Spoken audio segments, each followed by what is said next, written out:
Hello जी, राम राम जी, जय साई राम। आज हम जा रहे हैं जहाँ कल गए थे भागवत में। भागवत में जा रहे हैं मैं और मेरी भाभी दोनों, क्योंकि कल लास्ट दिन है उसका। परसों भोग डल जाएगा। हाँ, तो चलो हम आपको भी दिखाते हैं। कल भी दिखाया था मैंने, आज भी दिखाते हैं। चलो आपको लेके चलते हैं सत्संग में। हाँ हाँ ठीक है। वो श्री बांके बिहारी लाल की, बोलो श्री वृंदावन बिहारी लाल की। जय जय श्री राधे, जय जय श्री राधे, जय जय श्री राधे।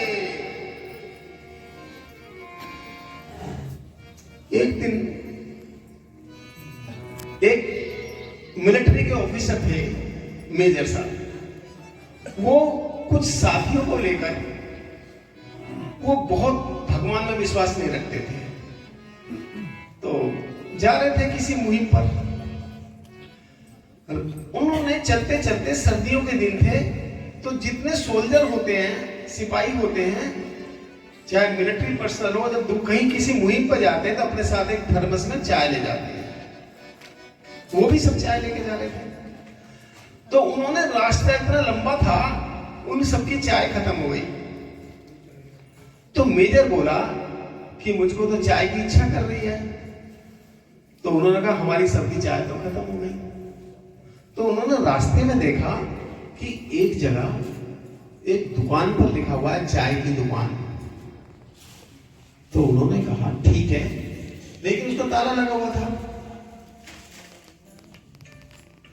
तो ताले को देखकर मेजर ने ये कहा, देखो बुद्धि, कभी कभी ये बहुत अनुशासित लोग होते हैं मिलिट्री ऑफिसर, लेकिन इसके मन में पता नहीं क्यों आया कि ताले को तोड़ दो, फिर देखेंगे अंदर क्या है। यदि ताला लगा हुआ है तो तोड़ना अपराध है, लेकिन पता नहीं क्या मन में आया मेजर के। उन्होंने कहा ताला तोड़ दो, फिर देखते हैं। ताला तोड़ा गया तो अंदर देखा कि दूध भी है, पानी भी है, और चूल्हा भी है, और चीनी भी है, और चाय की पत्ती भी है। तो उन्होंने कहा आनंद आ गया। सबने चाय पी बैठ के वहां पे, और चाय पीने के बाद जिसका जितना पैसा था उसने, क्योंकि उस पीरियड में चाय मुश्किल से 2 रुपए की आया करती थी, तो सब ने, किसी ने 10 रुपए, किसी ने 100 रुपए, जितने, क्योंकि उनकी संतुष्टि हुई, वो रख के वहां पे चले गए। जिस मुहिम पर जाना था चले गए। 15 दिन बाद वो वापस लौटते हैं, तो देखते हैं वो चाय की दुकान फिर भी खुली हुई है। तो अब तो उनका चेहरा खुल गया कि आज तो खुली हुई है। वे सब लोग उस चाय की दुकान पर बैठ गए और चाय वाले से बोले कि हम सबको चाय पिलाओ। चाय वाला कहता है, जब ये चाय पी के चलने लगे तो मेजर ने कहा कि आप इससे कुछ भी उस घटना के बारे में मत बताना। तो किसी ने भी नहीं बताया। जब मेजर ने बोल दिया तो उसके सामने बोलेगा कौन।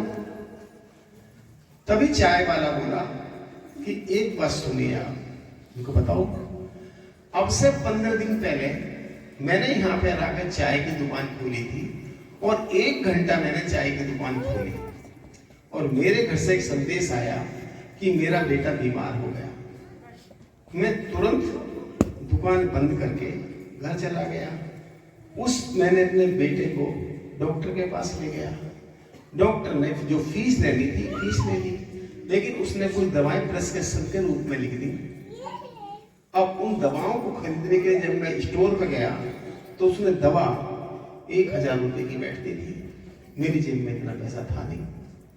तो मैंने क्या किया कि जो 1 घंटे में मैंने चाय बेची है उन सबको मैं इकट्ठा करके, जितनी बचता है फिर मैं इधर उधर से उधार मांगूंगा, और तब उस बच्चे की दवा ला के दूंगा। तो मैं इस दुकान पे आया उन पैसों को लेने के लिए जो मैंने 1 घंटे चाय बेची थी उसके द्वारा इकट्ठे हुए थे। यहाँ के आके देखा तो नोटों का ढेर। इतनी जरूरत मेरी ही पूरी हो गई, और मैंने उस पैसे को लेके सीधा मैं केमिस्ट के पास गया और मैंने दवा ली। अपना बच्चा, मेरा बच्चा बिल्कुल स्वस्थ है। तो मेरे अंदर अंदर इतना खुश हुआ। अगर नास्तिक था अब वो आस्तिक बन गया। ताला तोड़वाना उसके कहीं भी किताबों में नहीं लिखा हुआ था। ताला भी टूटा, और क्योंकि उसके बच्चे का इलाज होना था, तो भगवान ने ये पूरी की पूरी जो प्लानिंग की वो भगवान के द्वारा की। बोलो श्री कृष्ण भगवान की, बोलो श्री बांके बिहारी लाल की, बोलो श्री वृंदावन बिहारी लाल की। एक डॉक्टर मीनू गोपाल थे, वो कैंसर के स्पेशलिस्ट थे। वो दिल्ली में कॉन्फ्रेंस अटेंड करने आए थे। अभी आए तो नहीं ना वो सुदाम वाले, आ गए? अच्छा, तैयार हो रहे हैं? मैं एकदम इसके बाद सुदामा चले। तो उन्होंने अपनी कॉन्फ्रेंस अटेंड करके वो बाई एयर अपना प्राइवेट उनका जहाज था उसे चल दिए। रास्ते में वो जहाज को थोड़ा झटके लगने शुरू हो गए, तो पायलट बोला कि मुझे जहाज यहीं कहीं उतारना होगा। तो एक पूना में एक ऐसा पुराना एयरपोर्ट पड़ा हुआ था कि जहां पर वो अपने जहाज को लैंड कर सकता था। तभी उनने वहां पे लैंड किया और एक टैक्सी बुलाई, और टैक्सी आ गई। उसमें वे डॉक्टर और ड्राइवर लेके बॉम्बे के लिए चल पड़े। बॉम्बे उसका क्लिनिक था। इतनी बारिश तेज हो गई कि उसे दिखना भी बंद हो गया। उसने तभी डॉक्टर साहब से कहा कि मुझे गाड़ी यहीं रोकनी पड़ेगी और यहीं मुझे कहीं शरण लेनी पड़ेगी। तो बराबर में एक झोपड़ी पड़ी थी, तो वहां पर डॉक्टर वीनू गोपालन और ड्राइवर उतरे, गाड़ी बंद की और झोपड़ी के अंदर चले गए। वहां जाके देखा एक बच्चा अपनी माता का सिर दबा रहा है और रो रहा है। उसने कि बेटे तुम रो क्यों रहे हो? तो कहिए एक डॉक्टर वीनू गोपालन है बॉम्बे में, कैंसर स्पेशलिस्ट। हम अपनी माँ को वहां दिखाना चाहते हैं, लेकिन हमारे पास पैसा नहीं है। उनकी फीस 5 लाख से तो शुरू होती है, तो हमारे पास नहीं है। तो मैं ये सोच रहा हूँ कि अपनी माँ को मरते हुए अपनी आंखों से देखूं। तो डॉक्टर वीनू गोपालन बोले, भाई जी तेरी माँ का इलाज अब तुम नहीं करोगे, अब मैं उस भगवान ने आपके पास भेज दिया हूँ।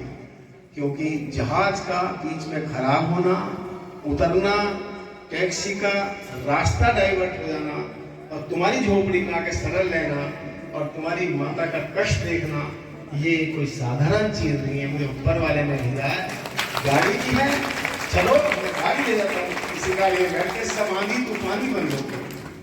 और उसका इलाज डॉक्टर ने अपने पेश किया। ये है भगवान का करिश्मा।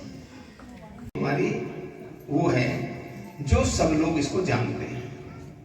इसके पीछे एक और भी है प्रसंग जुड़ा हुआ कि जब ये पीछे पीछे जा रहे थे और कृष्ण भगवान और बलराम आगे जा रहे थे, तो वहां पर एक शंकर भगवान जी का ओगड़ आ गया और ओगड़ ने इनसे कहा, इनसे सुदामा जी से, कि भूख लगी है, कुछ है? तो इनके पास जो था वो देने के लिए वो कृष्ण भगवान जी का भी हिस्सा था। तो ये इतने उनसे परमिशन ना ले, अनुमति ना ले, तो ओगड़ को कैसे दे? तो इसने ये कह दिया कि मैं अभी नहीं, उनसे मिलने के बाद दूंगा। ओगड़ ने दरिद्र होने का शाप दे दिया। इसने क्यों शाप लिया? कि इसे मालूम था यदि कृष्ण भगवान जी के पास पहुंच गया तो ये उन्हें भी शाप दे सकता, क्योंकि उनका जो रास्ते में खाने के लिए सामान तो मेरे पास है। तो क्यों ना उनको मैं दरिद्रता से बचाऊं, मैं खुद दरिद्रता ले लेता हूं। एक की गिनती इसमें है। ये घर गए, सुदामा जी का था 4 से 7 घर जाएंगे। यदि कुछ मिल गया तो बहुत अच्छा, ना मिले तो और भी अच्छा। जिस दिन कुछ नहीं मिलता था उस दिन ये पानी उबाल कर अपने बच्चों को भी पिला देते थे, आप भी पी लेते थे, अपनी पत्नी सुशीला को पिला देते थे। लेकिन 7 से 8वें घर नहीं जाते थे। एक दिन माता रुक्मिणी बोली कि आप इसको कुछ दिलवाते क्यों नहीं, भीख में कोई देता नहीं है। वो देखो वो गृहिणी आ रही है और देख के शिकर कहते ये तो रोज आ जाता है, और वो देती नहीं है, वो बेचारा अगले घर चला जाता है। तो कृष्ण भगवान जी बोले रुको, मैं इसकी बुद्धि को भी अब के चेंज करता हूं। तो जैसे ही वो गृहिणी आटा या थाल लेके चली खीर सजा के देने के लिए सुदामा जी को, तो कृष्ण भगवान जी ने उसकी बुद्धि बदल दी और उसने गेट भी खोला और सुदामा जी को दे भी दिया। इतना तक करा दिया कृष्ण भगवान जी ने। कृष्ण भगवान जी कह रहे हैं भाई जब सुदामा के भाग्य में नहीं है तो मैं कैसे बदल दूं? तो उन्होंने कहा ठीक है, इतना कर दिया ना आपने, अब सुदामा जी अपना खाएंगे, तो उनके हाथ में तो पहुंचवा दिया ना आपने, बंदे को मैंने पहुंचा दिया। जैसे सुदामा जी उस थाली को लेकर चले, ठोकर लगी और पूरा वही निकल गया। देखो ये ठोकर तो मैंने नहीं लगवाई। सुदामा जी दरिद्र नहीं थे, ये कृष्ण भगवान जी की भक्ति में इतने लीन रहते थे कि कुछ भी हो उसे भगवान कृष्ण भगवान की कृपा मानते थे। यदि आज हम भूखे हैं तो ये भी उसी की कृपा है, और इस बात को ध्यान रखते संतुष्ट रहते थे हमेशा। तो एक दिन इनके मन में आया, दरिद्र किसे कहेंगे इसकी डेफिनेशन मैं भी आपको बताता हूं कि एक राजा था, वो अपनी सेना को लेकर जा रहा था दूसरे देश पे चढ़ाई करने के लिए। तो एक सन्यासी ने कहा, एक उसको कोड़ी मिल गई, इसे किसे दूं? तो गरीब को देने से कोई फायदा नहीं है, इसका टेस्ट करता हूं राजा का। राजा से पूछा, तुम इतने धनी हो और फिर भी तुम दूसरे देश को जीतने के लिए जा रहे हो? हाँ, इससे बड़ा दरिद्र कोई नहीं है, ये कोड़ी तुम रखो। दरिद्र वो जिसे जो संतोषी ना हो वो है दरिद्र। ये तो महासंतोषी थे। तो इस प्रकार इन्होंने, फिर माता सुशीला ने कहा, माता सुशीला बोली कि देखो आप कृष्ण जी के पास जाओ, आपके मित्र भी हैं। एक्चुअली हुआ था क्या था कि माता सुशीला को बताने के लिए कृष्ण भगवान जी एक दिन भेष बदल के आए थे और माता सुशीला से कहा कि तुम इतने कष्टों में गिरी हो तो आप क्यों ना अपने पति को, सुदामा जी को मेरे पास भेज दो। तो माता सुशीला ने कहा कि आप जब इतने कष्टों में रह रहे हैं तो आप अपने मित्र के पास क्यों नहीं चले जाते? तो तब उन्होंने कहा कि मैं मित्र के पास मांगने के लिए तो मैं कभी नहीं जाऊंगा। तो माता सुशीला ने कहा, मांगने मत जाओ, आप दर्शन करने तो जा सकते हो। तब उन्होंने कहा ठीक है, दर्शन करने के लिए मैं चला जाऊंगा। अब मित्र के पास जाएं, गुरु के पास जाएं, अपनी बहन के पास जाएं, अपनी बेटी के पास जाएं, तो कुछ ना कुछ आपको लेकर जाना पड़ता है। इस प्रकार सुदामा जी ने कहा कि मित्र के पास जाना है तो मेरे पास कुछ भेंट में ले जाने के लिए कुछ होना भी तो चाहिए। तब माता सुशीला 3-4 घर गई और वहां से अपनी धोती का हिस्सा, अपनी साड़ी का हिस्सा फाड़ा और उसमें उस चावलों को उन्होंने रख दिया कि जाइए अपने मित्र को दे देना भेंट की। सुदामा जी लेकर चल पड़े। रास्ते में एक नदी पड़ती थी, अभी नदी में जाके बैठ गए। अब जो भी नाव वहां से पार कराएगा तो पैसे लेगा, और सुदामा जी के पास तो पैसे थे ही नहीं। तो सुबह से शाम तक बैठे रहे कि भी पैसे कहां से लाऊं, ये तो पैसे मांगेंगे। तो एक नाव वाला सुबह से शाम तक बैठा हुआ था, वो कहीं नहीं गया। जब सब नाव वाले चले गए तो वो नाव वाला सुदामा जी के पास आया कि मैं सुबह से ये देख रहा हूं कि सब नाव में बैठ बैठ के पार कर गए, आप क्यों नहीं करना चाहते? क्योंकि मैं करूंगा, क्योंकि मैं अपनी नाव से आपको उतार दूं तो क्योंकि आप उतार दो लेकिन मैं पैसे नहीं दूंगा। उन्होंने कहा आपसे पैसे मांगे किसने? अच्छा मांगोगे नहीं तो फिर मैं पार कर लूंगा। अब जैसी नाव चलानी शुरू की तो जो नाव चलाने वाले थे उन्होंने कहा जो पुटलिया में तुम ले रहे हो इसी दे दो। तो नहीं, ये तो मैंने अपने मित्र के लिए रखा हुआ है, मुझ पे कुछ नहीं है, मैंने पहले बोल दिया था मुझ पे कुछ नहीं है।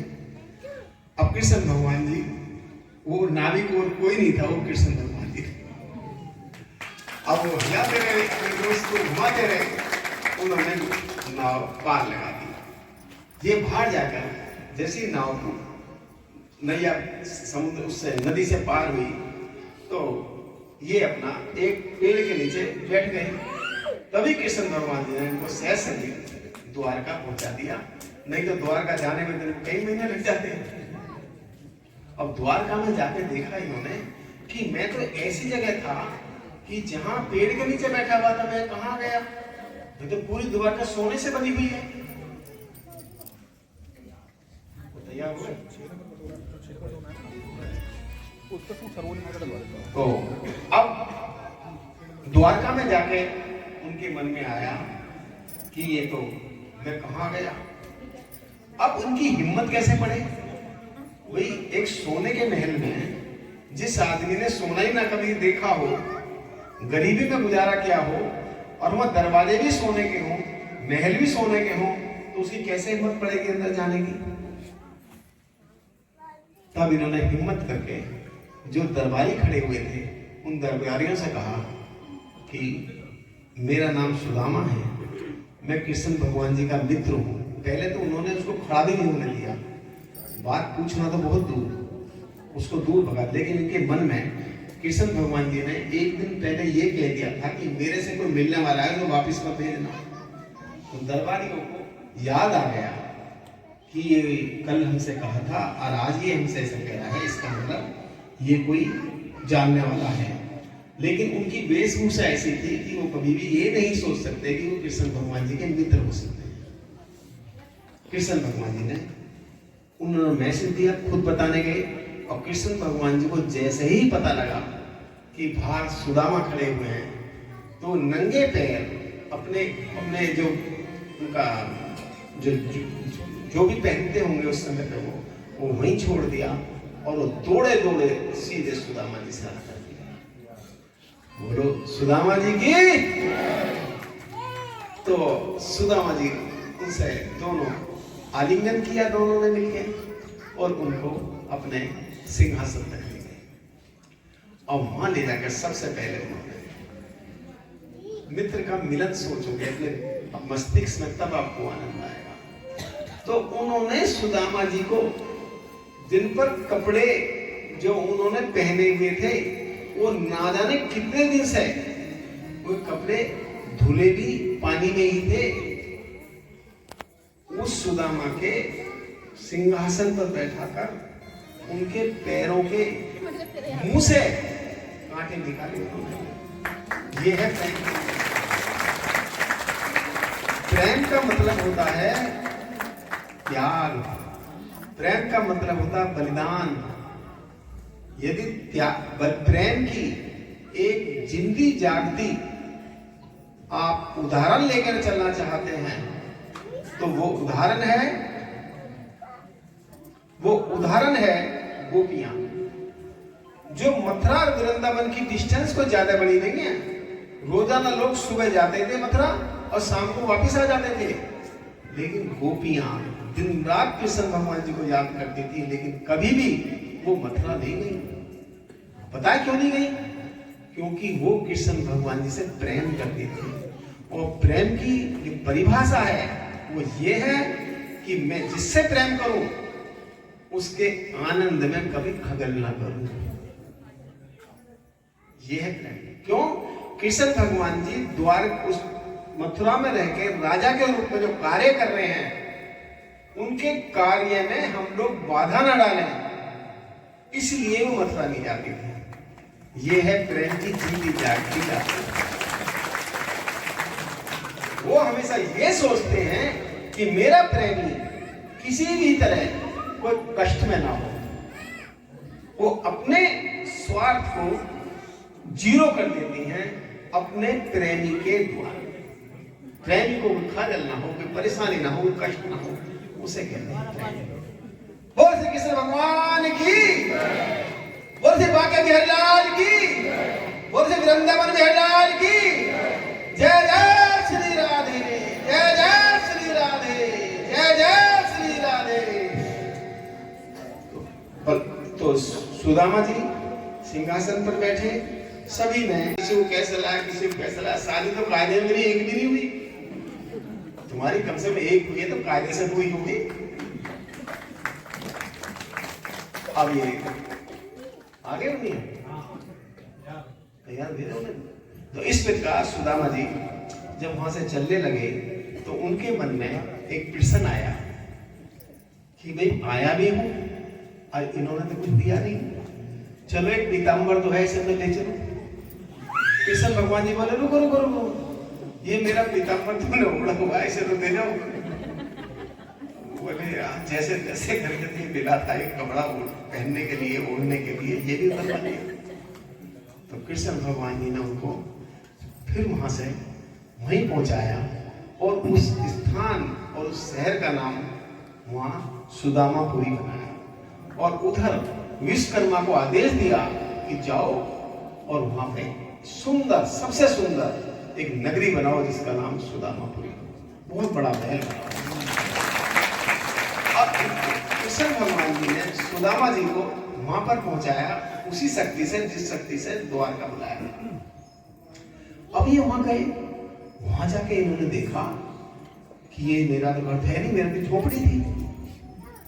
किसी से पूछा कि ये महल किसका है? जो सुदामा जी का है। सुदामा जी का महल, मेरा महल तो कभी भी नहीं था। कृष्ण भगवान जी अंदर बैठे हैं तो इनकी पत्नी आई निकल के, सुशीला जी। इसने देखा, देखने में तो ऐसी लग रही है, पर इतनी मोटी ताजी कैसे हो गई है? ये तो सूखी थी, ये तो सूखी साखी थी, ये इतनी मोटी कैसे हो गई? उसने बोला नमस्ते।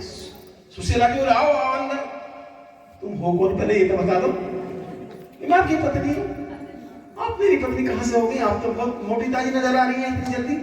तो आ जाइए आ जाइए। कृष्ण भगवान जी अंदर से करे बुला लो इनको अंदर। तो उन्होंने जैसे कृष्ण भगवान जी को वहां देखा, कहने लगे मुझे तो केवल झोपड़ी में ही रहना, झोपड़ी की वजह से ही मुझे आपके दर्शन हुए और ये सब कुछ जब हुआ झोपड़ी की वजह से इसे ये मैंने आपको सुदामा चरित्र के बारे में बताने का आपको प्रयास किया है। और सुदामा जी की झांकियां देखिए। भगवान जी को मानते हैं और उनके गुरु बृहस्पति जी हैं। और जो राक्षस प्रवृत्ति के लोग हैं वो अपने ईश शंकर भगवान जी को मानते हैं और उनके गुरु शुक्राचार्य हैं।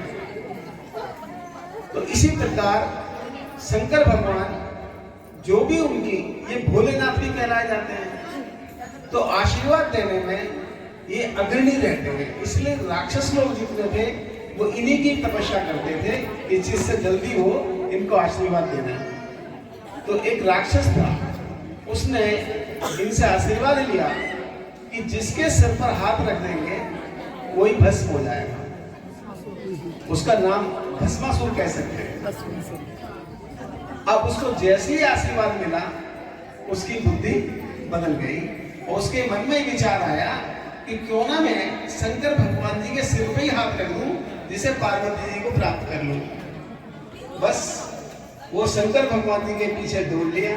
शंकर भगवान जी आगे आ गए, लेकिन जब शंकर भगवान जी पर कुछ समस्या खड़ी होती है तभी विष्णु भगवान जी उसमें सहयोग की भावना से एकदम आ जाते हैं।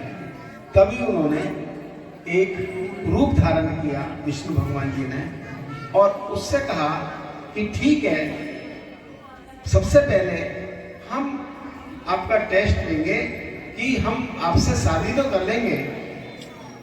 विष्णु भगवान जी ने माता पार्वती का रूप धारण किया और कहा हम शादी कर लेंगे तुमसे, पर हमें पहले नृत्य करके बताओ कैसे नृत्य करते हैं। तो उसने नृत्य करना शुरू किया और पार्वती जी ने अपना हाथ जैसे अपने सिर पर लाया तो वो भी अपना हाथ सिर पर ले आए और वो भस्म हो गया। तो भोलेनाथ जी अपने भोले होने की वजह से कई बार संकट में पड़ गए। ये मैंने बताने का प्रयास किया है। दूसरा बताता हूं भगवान विष्णु की श्रेष्ठता कि इन तीनों में, ब्रह्मा विष्णु महेश में, ये तीनों में श्रेष्ठ कौन है, ये चर्चा सभी ऋषियों में शुरू हुई। तो भृगु ऋषि ने कहा कि भृगु ऋषि को उन्होंने चुना कि आप ही इस परीक्षा को लो। अब ये भृगु ऋषि कौन है, बताएगा कौन है? एक इनके पिताजी का क्या नाम है भृगु ऋषि के? सब सन्नाटा। मैंने आपको बताया था कि ब्रह्मा जी के मन से 10 पुत्र हुए थे, बताया था। ऋषि मारीच, ऋषि अंगीरा, ऋषि अत्रि, ऋषि पुलस, ऋषि पुलह, ऋषि कीतु, ऋषि वशिष्ठ, देव ऋषि नारद, भृगु ऋषि और दक्ष प्रजापति। अब क्लियर हो गया कि भृगु ऋषि के पिताजी कौन है? ब्रह्मा जी। तो सबसे पहले भृगु ऋषि इस परीक्षा को लेने के लिए कहां जाते हैं? ब्रह्मा जी के पास। और ब्रह्मा जी को बिना नमन किए उनके पास पहुंच जाते हैं। ब्रह्मा जी को लगा कि मेरा बेटा, चलो नमन एक बार ना करे, मेरा बेटा है, लेकिन इसने तो जैसे ब्रह्मा जी ने आलिंगन करने की कोशिश की तो उसने आलिंगन भी स्वीकार नहीं किया। तो ब्रह्मा जी को गुस्सा आ गया कि मेरा बेटा होकर चलो मुझे नमन ना करें तो आलिंगन तो ले।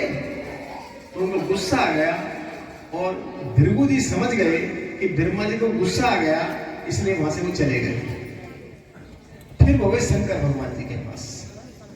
शंकर भगवान जी के पास जाकर उन्होंने फिर शंकर भगवान जी को ना ही उनके चरण स्पर्श किए, क्योंकि शंकर भगवान तो देवों के भी महादेव हैं, और उन्होंने आलिंगन लिया और आलिंगन का उनका भी आलिंगन स्वीकार नहीं किया।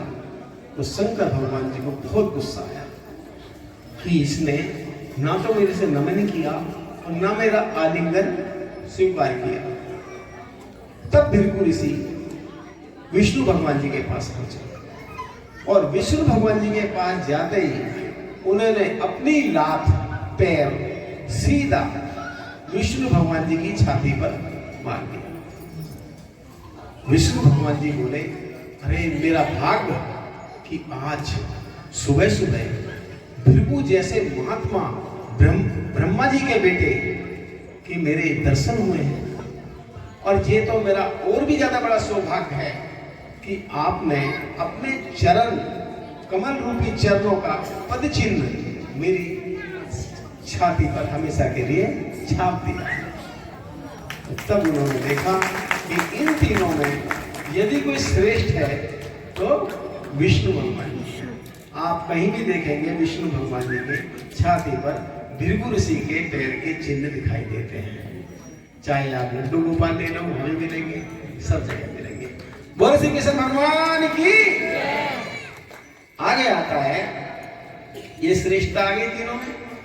भगवान जी परम धाम जा रहे हैं, जाने वाले हैं, जिस चले गए हैं, तो उन्होंने अपने प्राण वहीं त्याग दिए।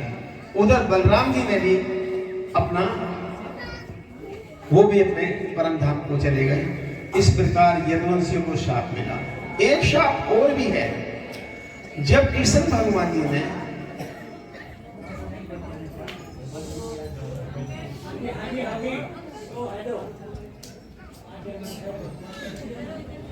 जब दुर्योधन को उनकी माता ने ये कहा कि आप नग्न अवस्था में स्नान करके आओ तो मैं तुम्हें पट्टी उतार कर देखूंगी, तो तुम्हारा शरीर पूरा पत्थर का हो जाएगा, तो तुम्हें कोई भी नहीं मार सकता। तो तब कृष्ण भगवान जी ने दुर्योधन को रास्ते में कहा था कि कम से कम एक केले का पत्ता लगा लो जो अपनी माँ के सामने तुम्हें नग्न ना जाना पड़े। तो वही स्थान दुर्योधन का कच्चा रह गया था, बाकी उसका शरीर पत्थर का हो गया था। तो इस प्रकार तब माता, जो दुर्योधन की माता जी थी गंधारी, उन्होंने तभी शाप दिया कि जैसे आज मेरे बेटे 100 के 100 मारे जा रहे हैं, इसी तरह तुम्हारे कुल के भी सबके सब संबंधी इसी तरह मारे जाएंगे। एक ये शाप। इस प्रकार इनके 2 शापों के तहत पूरे यदुवंश का वध, यदुवंश सब अपने अपने परम धाम चले गए। इसके बाद आता है कि दत्तात्रेय के 24 गुरु कौन हैं? दत्तात्रेय के 24 गुरु हैं। एक बार एक राजा ने पूछा कि दत्तात्रेय, अब मैंने आपको दत्तात्रेय के बाद बताया कौन है, नहीं बताया। दत्तात्रेय एक बार अनसुईया के बारे में ये था कि इनसे बड़ी कोई सतीत्व वाली नहीं है। तो माता पार्वती और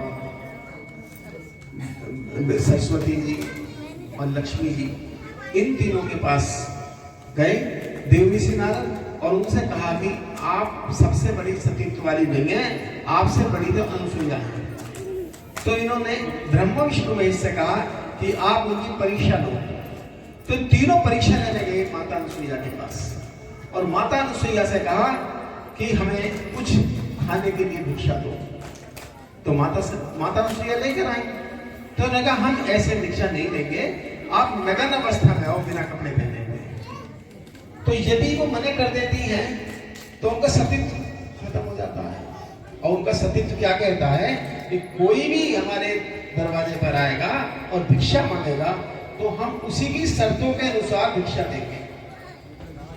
तो माता अनसुईया ने तभी जल में जल लिया और उन तीनों को छोटे छोटे 6-6 महीने के बच्चे बनाए और उनको 6 महीने का बच्चा खाना तो खा नहीं सकता, उनको दूध पान कराया। देवऋषि नारद तभी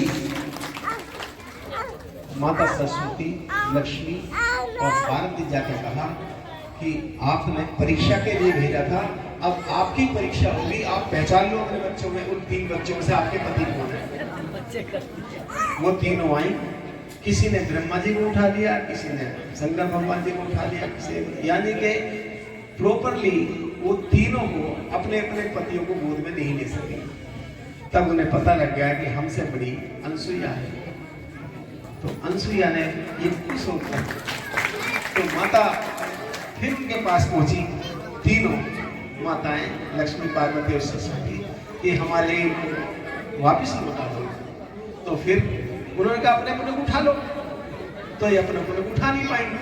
तब उनका असली रूप माता अनसुईया ने फिर से बनवाया और उनसे बनवाने के बाद में वो फिर सर्विंग महसूस हुई और फिर उन्होंने कहा कि बोलो माता हमसे क्या चाहती हो।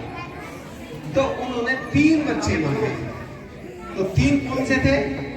दुर्वासा ऋषि जो शंकर भगवान जी के अवतार हैं, दूसरे हैं चंद्रमा जो ब्रह्मा जी के बेटे हैं, तीसरे हैं दत्तात्रेय जो विष्णु भगवान जी के हैं। तो उन दत्तात्रेय को बताने के लिए मुझे ये पूरा अनसुईया का चैप्टर बताना होगा।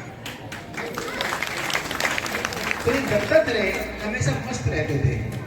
मस्त का मतलब इनसे पूछा गया कि आप इतने मस्त क्यों रहते हो, एकदम आनंदित रहते थे।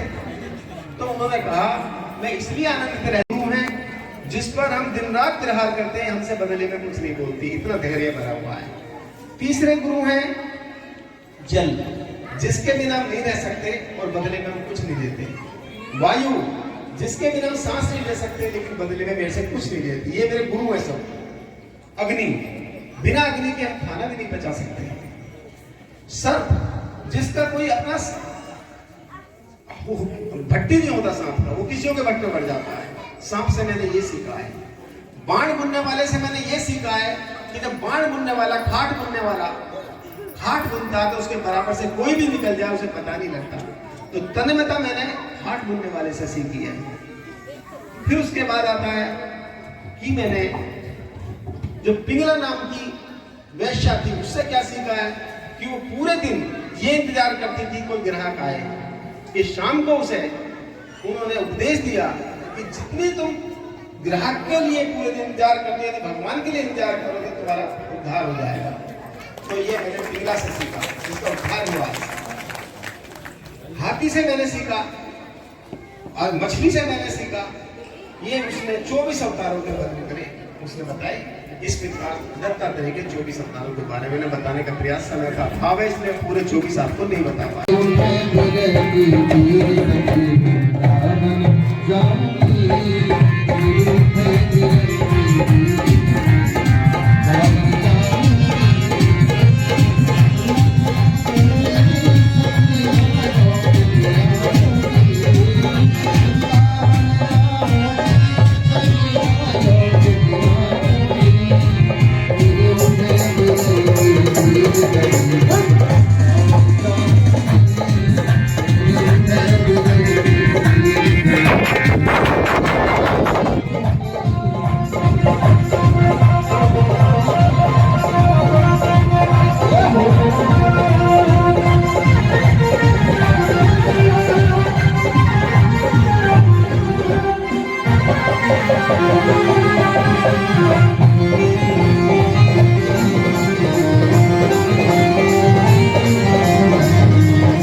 ओम चंद्रमामा सोगा चक्षो सूर्यो याद सोगा वायुष्कान समधान निजात ओम कर्पूर गौरम प्रणवतारम संसार सारम मुक्तिञ्जनम शरणं संतमण्ड्यार्थिं देवं भवानी सहितां नमामि।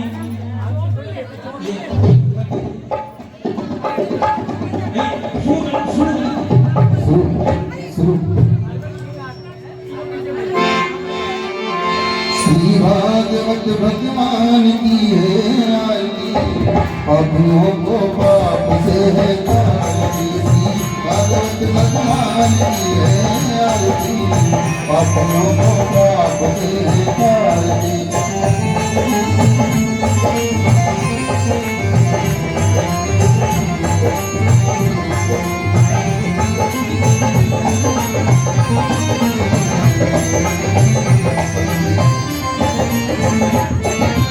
अमर ग्रंथि मुक्ति पंथी पंचमले दिलाला, नौ नोट कराने वाला है।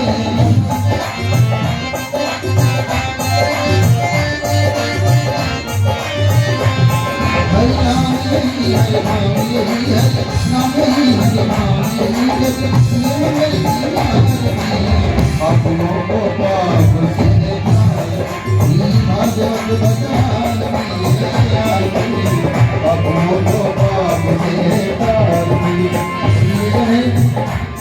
आगे वाले थाली इसे भिजवा दें, ये अंदर भीड़ लग रही है।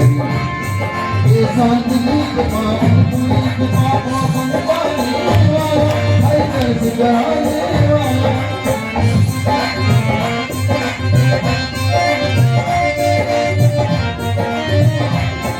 ये सुंदर है पुनरनी है, सुंदर है पुनरनी मधुर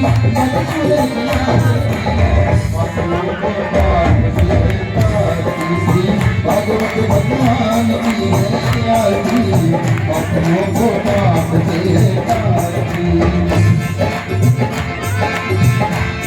ये मधुर गंग जगभंग कांड सतमार्ग तुम्हारे वाला, इन्हीं को बनाने वाला।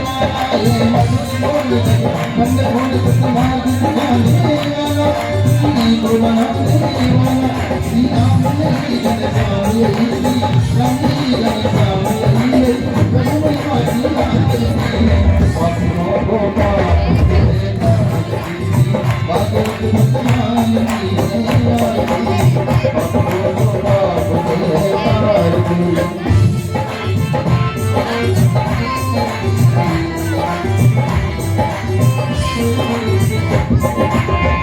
जय जगदीश हरे स्वामी, जय जगदीश हरे। भक्त जनों के संकट, साथ जनों के संकट, क्षण में दूर करे। ओम जय जगदीश हरे। मात पिता तुम्हारे, सर्वदम किसकी स्वामी, सर्वदम किसकी। तुम्हें और न दूजा, तुम्हें और न दूजा, आस करूं किसकी। ओम जय जगदीश हरे। जो भावे मन पावे, सुख दिन से मन का स्वामी, सुख दिन से मन का।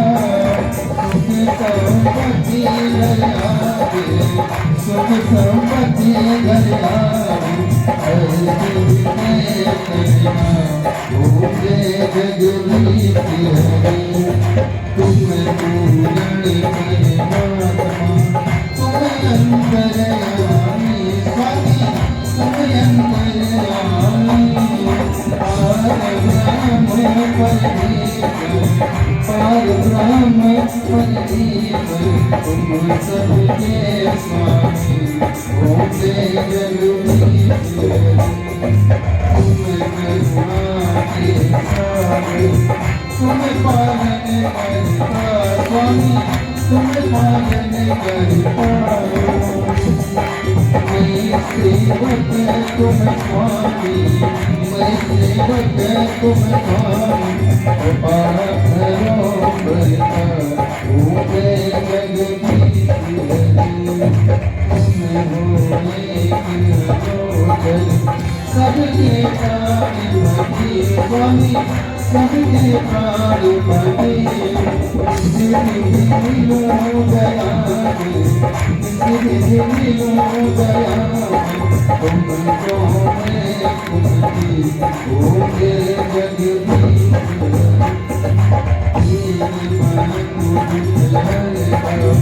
तुम रक्षक मेरे स्वामी तुम रक्षक मेरे करुणा की बहाओ करुणा की बहाओ वार बड़ा तेरे होंगे जगदीश्वर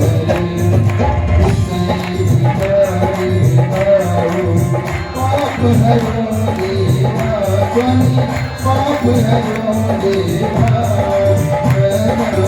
भक्ति बढ़ाओ भक्ति बढ़ाओ संतन की सेवा होते जगदीश हरि स्वामी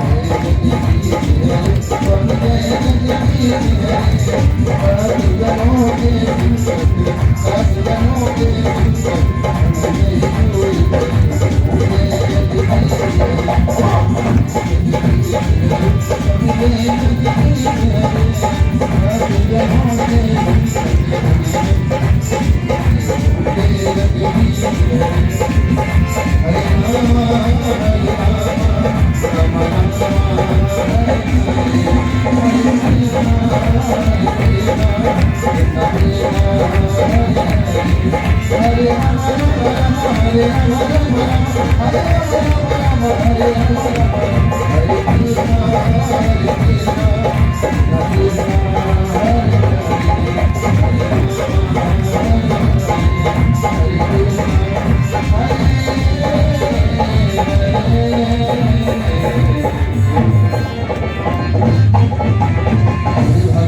व्यास भगवान की परीक्षित महाराज की बड़े बाकी परिलाल की राधा रानी सरकार की सच्चे दरबार की गुरु गोविंद की गंगा मैया की भारत माता की जय जय श्री राम जय जय श्री राम जय जय श्री राम।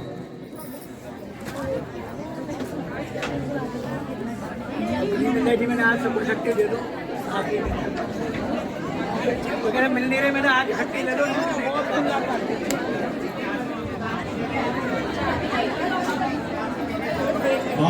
की जय श्री भागवत भगवान की जय जय हर हर हर महादेव जय जय श्री राधेश जय जय श्री राधेश थोड़े से आप इनको भी दे दो प्यारा नीचे जाएंगे प्रसाद नीचे मिलेगा यहाँ कोई भी प्रसाद की मांग न करे कृपया प्रसाद नीचे मिलेगा यहाँ प्रसाद की कोई मांग न करे हम क्या करें ये सब नीचे जाएगा तो नीचे ही नहीं मिलेगा बताओगे कोई तो हम क्या करेंगे देखो माँ रखी हो कोई तो देखो माँ चौकी में देखो चौकी पे पांचली भी नहीं दिया रखे दे गया कोई था ओम यज्ञेन एकमयं देवास्तानि धर्माणि पुष्पाण्यां सन्नः तेनाकं महिमानः सजन यद्भूवेन साध्या सत्यदेवा हरि ओम ओम एक गंगाय विद्महे वक्रतुंडाय धीमहि तन्नो दन्ति प्रचोदयात् हरि ओम तत्पुरुषाय विद्महे वासुदेवाय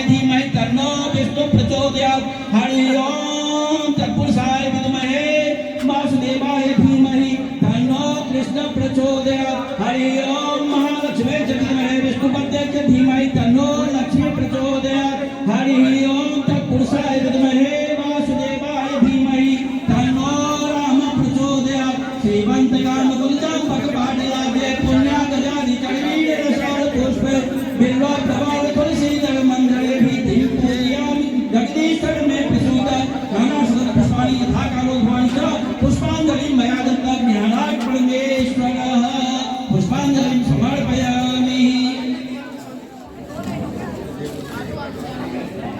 आगे बढ़ते रहिए, पुष्पांजलि हो गई है, अब आगे बढ़िए, प्रसाद लीजिए नीचे। निकलते चलिए, आप लोग यहाँ खड़े मत होइए, पीछे लोग आ रहे हैं, निकलते चलिए, जगह है। प्रसाद की लाइन यहाँ से, प्रसाद की लाइन यहाँ से। चलो अब तो सीढ़ी से यहाँ नहीं मिलेगा, कोई भी काम नहीं करेगा यहाँ पे। गाइस प्रसाद की लाइन लगी हुई है यहाँ से। जो निकल रहे हैं परिक्रमा करके उनको निकलने दीजिए। बुरा हाल है। वहाँ खाली है, यहाँ लाइन लगा है। गुप्ता जी लिफाफा ले आई, लिफाफे। चलो गाइस आज कथा समाप्त हो चुकी है।